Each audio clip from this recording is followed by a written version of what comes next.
People sometimes ask me about the presence of women in Islamic finance, and I'm pleased to say that there are very many capable women who have led the industry. And the first person that comes to mind naturally is Tan Sri Datuk Dr. Zeti Aziz, who is currently the governor of the Central Bank of Malaysia. During her tenure, she has introduced and helped establish the IFSB when she was chair of the steering committee for the establishment of the Islamic Financial Services Board. Another person who comes to mind is Dr. Nikramlah Mahmud. She is currently Executive Director and Managing Director of Enforcement at the Securities Commission Malaysia. She has contributed enormously to Islamic finance.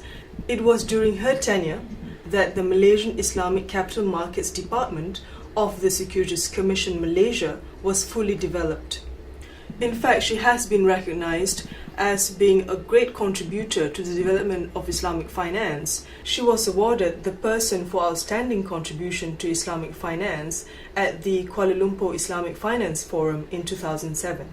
And of course, we certainly cannot talk about women in Islamic finance without referring to our female scholar, Dr. Engku Rabiah binti Engku Ali. She is one of the newest scholars to emerge in the industry. Although I say new, she has been in the industry for some time. She is recognized in Malaysia and in the Far East as being of great academic integrity, and she is currently registered with the Securities Commission Malaysia.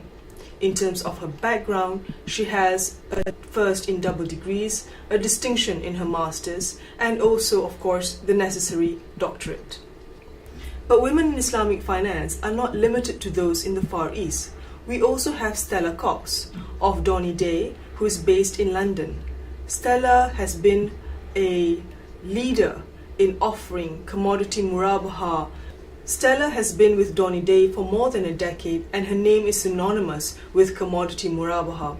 If you mention Stella Cox to any Islamic banker, he would definitely recognize the name for being a great contributor and facilitator of commodity murabaha transactions. I also want to mention Dr. Shamsat Akhtar, who is currently chairperson of the Islamic Financial Services Board, the IFSB. The reason I would like to mention her is because she is also the governor of the Central Bank of Pakistan and has expressed an interest in developing Islamic finance. It is of course necessary for those who are contributing to Islamic finance to be in positions where they're able to power and propel the development of Islamic finance either through regulatory changes or through innovations. And Dr. Shamsat Akhtar is well placed to contribute to Islamic finance through regulatory changes in Pakistan. This is perhaps not known to many people and sometimes not even known to those within the Islamic finance industry. But we also have two female CEOs or women CEOs of Islamic banks. We have Jamilah Jamaluddin, who is the CEO of RHB Islamic Bank.